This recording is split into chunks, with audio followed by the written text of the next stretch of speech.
Welcome to our second and last video on cyanotic congenital heart diseases. Let's begin. These are the topics we'll cover in this lecture.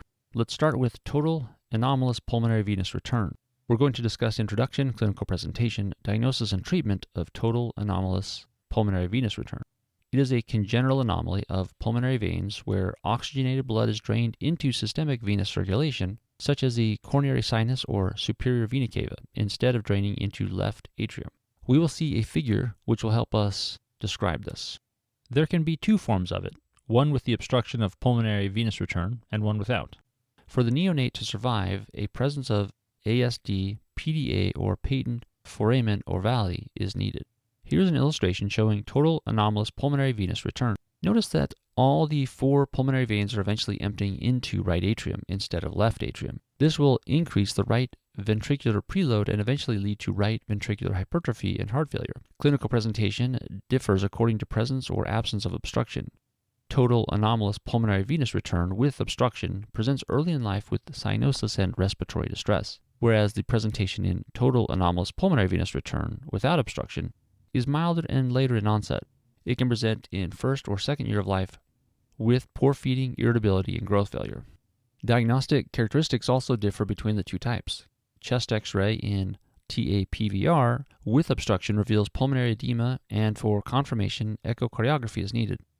Chest X-ray of TAPVR without obstruction reveals snowman or figure 8 sign due to the distorted orientation of heart and superior mediastinum. Also, echocardiography is required for confirmation. This chest X-ray is showing the classic snowman sign, which is seen in total anomalous pulmonary venous return. Initially, treatment requires supportive measures for cardiorespiratory stabilization such as oxygen and ventilation. However, surgical repair is the required mode of treatment in both types of TAPVR. A 4-hour infant is evaluated for cyanosis and poor feeding. She was born at 40 weeks of gestation without any complications. Cardiac auscultation shows a fixed splitting of S2. The echocardiography reveals pulmonary veins entering the coronary sinus. What is the most likely diagnosis?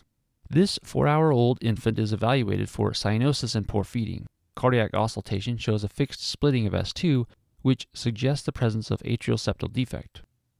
The echocardiography reveals pulmonary veins entering the coronary sinus. This finding is classic for total anomalous pulmonary venous return. This is when pulmonary veins drain into the right heart either through superior vena cava or coronary sinus. In order for this condition to be compatible with life, the patient should have an atrial septal to allow for the right to left shunting and the maintenance of cardiac output. Next, we'll discuss persistent Truncus arteriosus. We're going to discuss introduction, clinical presentation, diagnosis, and treatment of Truncus arteriosus. Here, single trunk arises from both right and left ventricles. It happens when there is poor development of the septum separating aorta and pulmonary trunk due to failure of neural crest cells migration in the prenatal period. Thus, both the ventricles drain into the single trunk. This condition is mostly associated with DeGeorge syndrome. Here's an illustration showing persistent Truncus arteriosus, which is now separated into aorta and pulmonary artery. Clinical presentation is quite similar to other cyanotic heart diseases, such as cyanosis, and features of heart failure like irritability, poor feeding, and growth in diaphoresis. Some clinical clues can be present in this condition. Loud and single second heart sound can be auscultated due to presence of single semilunar valve. Other findings include bounding peripheral pulses and systolic ejection murmur with loud ejection click, heard at the left sternal border because of the abnormal functionality of valve leaflets. Truncus arteriosus can be detected prenatally by fetal echocardiography.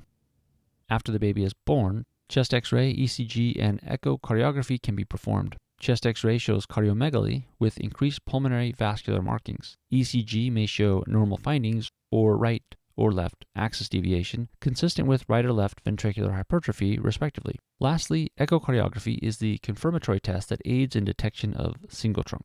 Initially, treatment includes supportive measures for cardiorespiratory stabilization such as ventilation and diuretics. Definitive treatment includes surgical correction, which is performed in the neonatal period in order to prevent pulmonary hypertension. A 3-hour-old infant is evaluated due to diffuse cyanosis. He was born at 36 weeks of gestation via spontaneous vaginal delivery. The echocardiography reveals one vessel arising from both left and right ventricles, along with ventricular septal defect. What is the most likely pathophysiology of this patient's underlying condition? This 3-hour-old Infant is evaluated due to diffuse cyanosis. The echocardiography reveals one vessel arising from both left and right ventricles, along with ventricular septal defect. These are the classic findings of persistent truncus arteriosus. Normally, the formation of aorticopulmonary septum divides the truncus arteriosus into ascending aorta and the pulmonary trunk. Therefore, failure of aorticopulmonary septum formation leads to persistent truncus arteriosus. Lastly, let's cover tricuspid atresia. We're going to discuss introduction, clinical presentation, diagnosis, and treatment of tricuspid atresia. Tricuspid atresia is an absent or poorly developed tricuspid valve. It causes restricted blood flow from right atrium to right ventricle. It is associated with Down syndrome, congenital rubella syndrome, and maternal diabetes mellitus. If a baby has tricuspid atresia, he or she needs to have atrial septal defect, ventricular septal defect, or patent ductus arteriosus for survival. Here's an illustration showing tricuspid atresia. Notice there is no connection between right atrium and right ventricle due to agenesis of tricuspid valve. ASD is present to maintain the blood flow and baby survival. Patient presents with cyanosis. The typical clinical clues include single second heart sound. Holosystolic murmur can be auscultated at lower left sternal border if VSD is present. Prominent A wave in JVP is also evident due to significant atrial contraction against the tricuspid valve. Tricuspid atresia can be detected prenatally through fetal echocardiography. After the child is born, chest X-ray reveals decreased pulmonary vascular markings and normal heart size. ECG shows left axis deviation consistent with left ventricular hypertrophy. However, echocardiography is the gold standard for the diagnosis of tricuspid atresia. For the treatment, prostaglandin E1 infusion is done to ensure patency of ductus arteriosus and pulmonary blood flow. Supportive measures are also needed for cardiorespiratory stabilization, example oxygen, ventilation, and inotropes. Definitive treatment includes surgical correction, which includes palliative procedures of 3 stages. Let's end our lecture with a board-style question.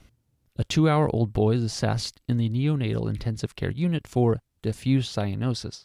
He was born at 39 weeks of gestation via spontaneous vaginal delivery. Mother did not have regular prenatal care. APGAR scores were 5 and 7 at 1 and 5 minutes, respectively. The physical examination reveals diffuse cyanosis and lethargy. Cardiac auscultation shows a single S2 and holosystolic murmur at the left lower sternal border. Chest X-ray is remarkable for decreased pulmonary vascular markings, while ECG shows left axis deviation. Echocardiography reveals absent blood flow from the right atrium to the right ventricle, along with atrial and ventricular septal defects. Which of the following is the most likely diagnosis? A. Total anomalous pulmonary venous return. B. Persistent truncus arteriosus. C. Tricuspid atresia. Or D. Tricuspid regurgitation. This 2-hour-old boy is assessed for diffuse cyanosis. APGAR scores were 5 and 7 at 1 and 5 minutes, respectively. Cardiac auscultation shows a single S2 and holosystolic murmur at the left lower sternal border. Chest X-ray is remarkable for decreased pulmonary vascular markings, while ECG shows the left axis deviation. Echocardiography reveals absent blood flow from the right atrium to the right ventricle, along with atrial and ventricular septal defects. Absent blood flow from right atrium to right ventricle, along with all the other findings, are classic for tricuspid atresia, so the correct answer is option C. Here's a slide reminding us of the findings of tricuspid atresia on various diagnostic tests.